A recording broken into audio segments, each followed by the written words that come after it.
Bom, como todo novo projeto sempre começa com uma introdução, é claro que aqui não poderia ser diferente, né? Porque esse é o nosso primeiro episódio e eu espero que seja o primeiro de muitos. Então eu quero começar dando as boas-vindas para você e me apresentando rapidamente. Meu nome é Guilherme Biotto, eu sou hipnoterapeuta, terapeuta holístico e eu espero que você possa acompanhar esse novo podcast junto comigo. E eu vou estar sempre selecionando os melhores conteúdos especialmente para você, para que juntos a gente possa colocar a terapia em dia.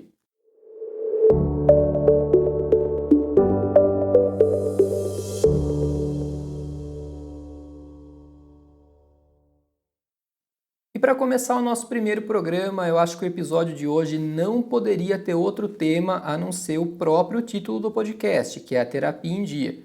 Então vamos falar um pouquinho sobre isso hoje.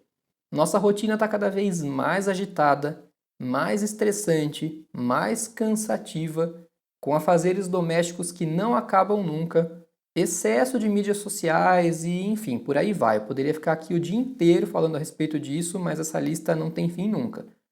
E se a gente juntar tudo isso, deixa qualquer um fora da casinha, do jeitinho que a clínica psiquiátrica gosta. Brincadeiras à parte, se a gente parar um pouquinho para pensar, hoje em dia, tá todo mundo, ou pelo menos uma boa parte das pessoas, tá tendo que lidar com tudo isso e muito mais. E tudo ao mesmo tempo, tudo junto e misturado. É praticamente como equilibrar pratos, não pode deixar nada cair. E é claro que isso gera consequências. E provavelmente você deve estar notando que de uns tempos para cá, e especialmente depois da pandemia, parece que está todo mundo numa correria. Está todo mundo ligado no 220. E na clínica também ficou muito perceptível, muito evidente, um número absurdamente maior de casos de ansiedade, especialmente entre jovens. Você deve estar ouvindo muito, ou até mesmo você deve estar falando constantemente alguma coisa do tipo: nossa, estou na correria, não estou tendo tempo para mais nada, e isso está se tornando cada vez mais presente no nosso dia a dia. Só que nessa correria a gente acaba esbarrando nos nossos fantasmas, que são aqueles problemas que nos acompanham há muito tempo. E alguns deles, muitos deles inclusive, podem estar nos acompanhando desde a nossa infância. Inseguranças, problemas de autoestima, dificuldade de confiar nas pessoas, as nossas crenças limitantes em geral. Quando a gente fala em crença limitante, pode até soar um pouco vazio, porque de um tempo para cá esse termo vem sendo usado de uma forma muito rasa e acaba que vai deixando com um ar meio sucateado da expressão. Mas sim, elas existem, têm um significado muito profundo e podem causar estragos bem grandes. Eu vou falar especificamente sobre uma aqui, eu vou dar um exemplo para vocês entenderem, e eu quero que você preste bastante atenção, especialmente se você for pai, mãe, professor, ou se você tem criança na família, enfim, presta bastante atenção no que eu vou falar agora. A gente ouve muito quando criança que dinheiro é sujo. Não fale esse tipo de coisa, porque isso pode sim gerar uma crença limitante associada à parte financeira.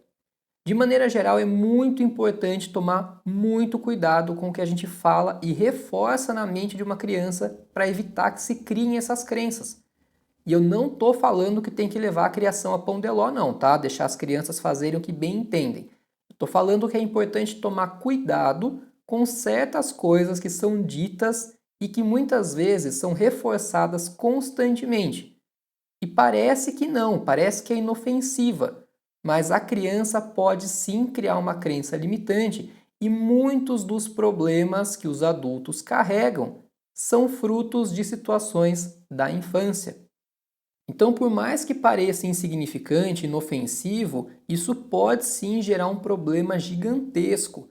Quando a gente fala sobre terapia de regressão, é muito comum as pessoas acharem que vão encontrar uma bomba atômica no passado, alguma coisa horrível que desencadeou o problema. E muitas vezes é uma frase boba como essa do dinheiro ou alguma coisa da infância que hoje parece insignificante, mas porque naquela época, para a criança, teve um peso muito maior. As crianças têm as dimensões distorcidas. Você já deve ter tido a experiência de fazer uma viagem com uma criança e de 5 em 5 minutos ela pergunta se já está chegando. Ela não tem muita dimensão de tempo e de espaço. Enfim, as dimensões são distorcidas e às vezes uma frase que parece boba pode sim gerar um problema bem grande lá na frente. Mas voltando ao assunto, esses foram só alguns exemplos que eu quis trazer a respeito de situações que a gente precisa encarar diariamente e eu poderia ficar o dia todo falando sobre eles. O ponto principal, o ponto importante que eu queria chegar é que a vida está muito rápida, está tudo muito acelerado. É tanta informação para processar ao mesmo tempo, é tanto compromisso, tanta responsabilidade, que não dá tempo de parar e dar a devida atenção para essas situações que nos incomodam. E muitas vezes elas incomodam pra caramba, mas a gente vai sempre deixando para depois e empurrando com a barriga. Depois eu vejo, depois eu resolvo, depois eu procuro ajuda para isso. Quando é para um autocuidado, sempre pode esperar, né? E vai deixando tudo como tá.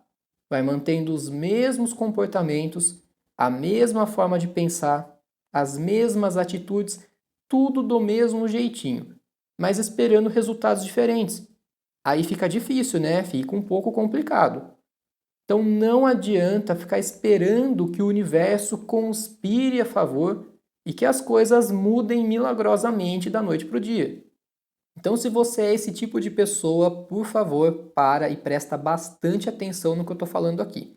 Eu acho curioso a forma como muitas pessoas priorizam literalmente qualquer outra coisa que apareça como imprevisto. Tipo um carro que quebra, o celular que dá defeito, enfim, qualquer outra coisa ao invés de cuidar da própria saúde psicoemocional. Eu não estou falando que essas coisas não sejam importantes, porque muitas vezes sim, elas são importantes, precisam de uma atenção especial. Eu estou falando a respeito de prioridades. Mas também parando para pensar um pouquinho, a gente sempre foi ensinado, até meio que de uma forma cultural, meio que mascarada, que de certa maneira cuidar de si mesmo é egoísmo. Mas espera aí, vamos aprofundar um pouco esse assunto. Desde criança a gente é ensinado a respeitar o próximo, a dividir as nossas coisas, a se portar bem na casa dos outros, quem nunca, né? Quando criança ia na casa do coleguinha e o pai ou a mãe já vinha logo com aquele sermão do que pode e o que não pode fazer antes de sair de casa. E é óbvio que isso tudo é muito importante, porque a gente vive em sociedade. Mas você se lembra de alguma vez alguém ter te ensinado a respeitar a si próprio?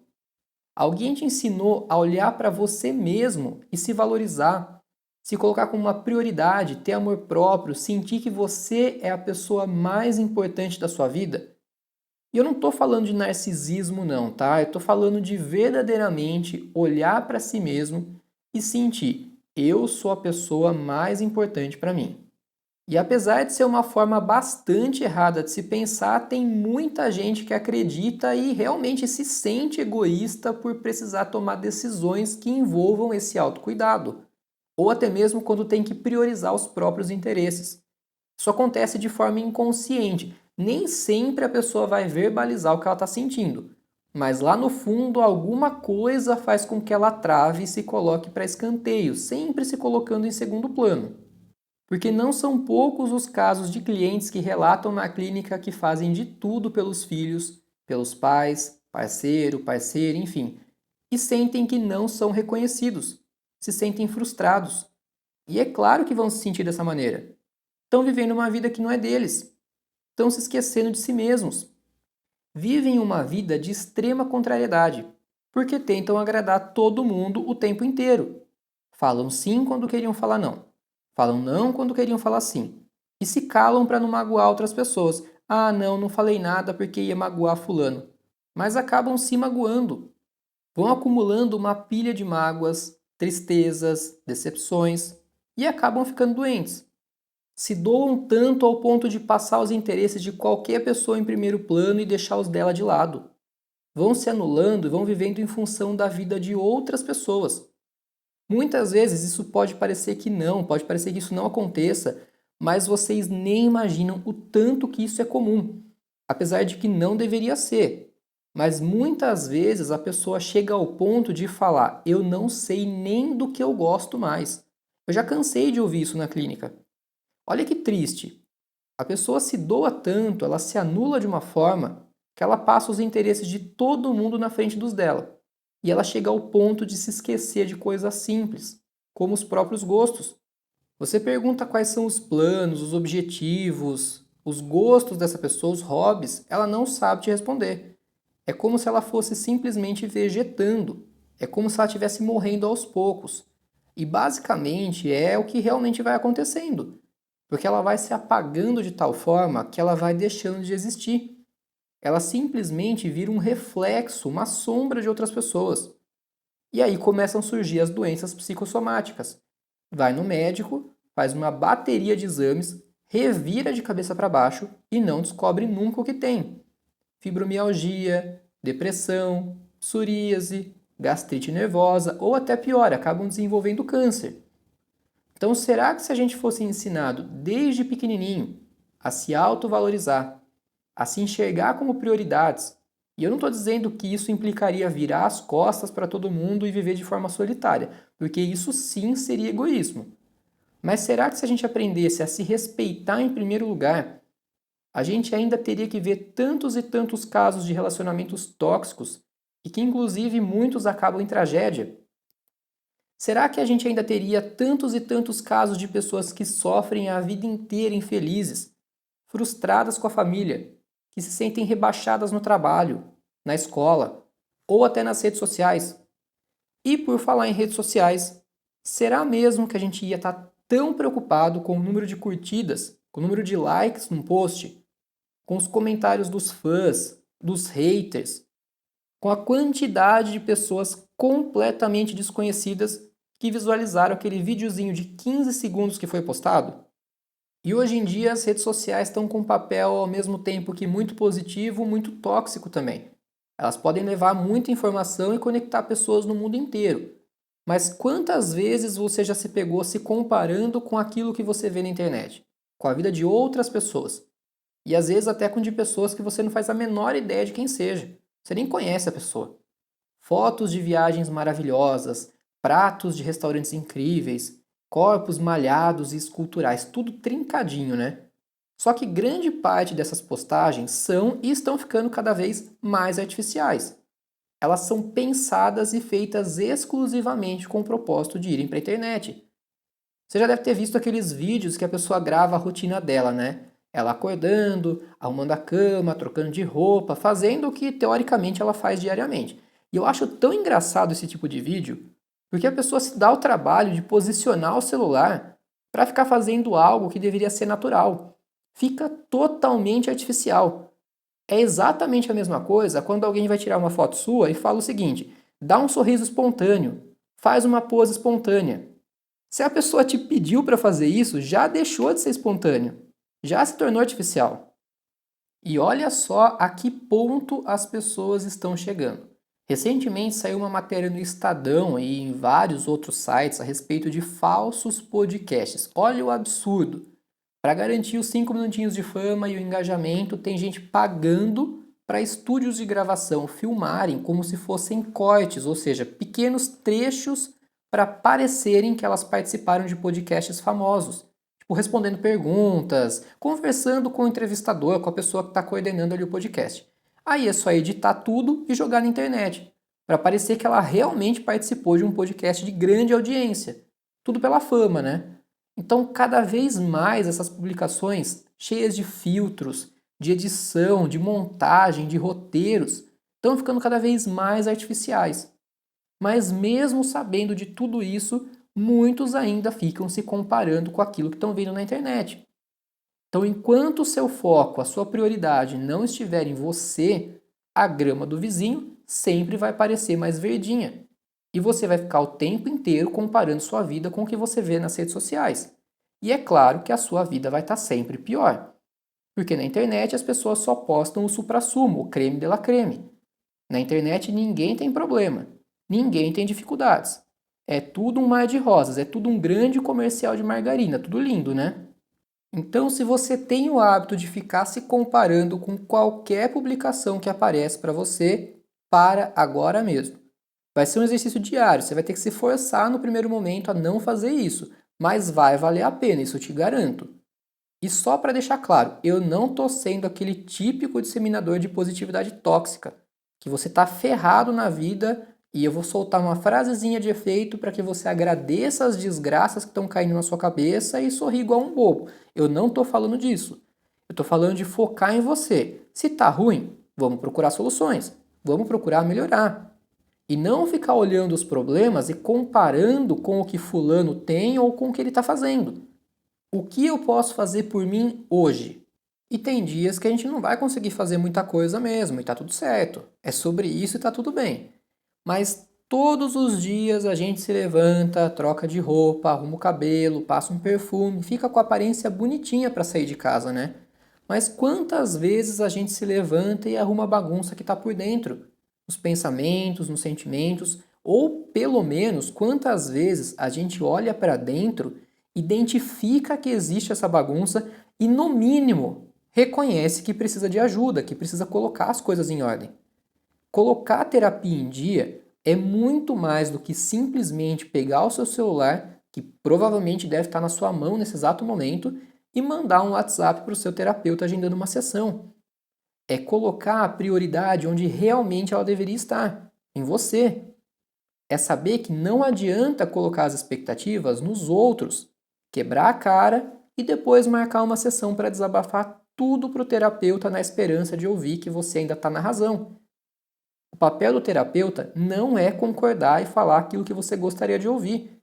É te ajudar nesse processo de se encontrar, refletir e buscar soluções, resolver aquelas questões que te incomodam. Então, colocar a terapia em dia é viver a terapia na prática. Quantas e quantas pessoas passam por sessões e mais sessões, desabafam os seus problemas e muitas vezes essas queixas se repetem por semanas, meses, por anos a fio. E não importa o que o terapeuta fale, quando saem do consultório, voltam a fazer exatamente as mesmas coisas, sem mudar uma única vírgula dos seus comportamentos. Então, o fato de ter sessões semanais pode não significar nada, como também tem pessoas que fazem tratamentos a cada 15, 20, 30 dias, mas que se empenham realmente em mudar os seus paradigmas. E essas sim, essas estão mantendo a terapia em dia. Então, enquanto a sua saúde psicoemocional não for prioridade para você, sempre vai surgir alguma coisa mais importante, que vai te fazer adiar ou desistir do tratamento. Sempre vai ter uma falsa justificativa para os atrasos, para os esquecimentos de horário, ou para simplesmente cancelar e, quando der eu volto.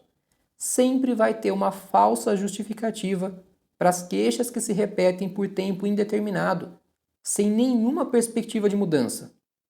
Então a ideia desse novo podcast é trazer justamente conteúdos ligados à saúde psicoemocional, temas relevantes e te ajudar a pensar sob um novo prisma, a colocar em prática a terapia no seu dia a dia, a fazer a mudança de paradigma que pode acender aquela luzinha na sua mente do nossa, eu nunca tinha pensado nesse ponto de vista, que muitas vezes é a chave para transformar a sua vida. E se você ouviu esse programa até aqui, eu quero te agradecer, mas não só pelo fato de que você também está me ajudando de alguma forma, mas porque você ficou até aqui me ouvindo, é sinal então de que você está buscando uma mudança.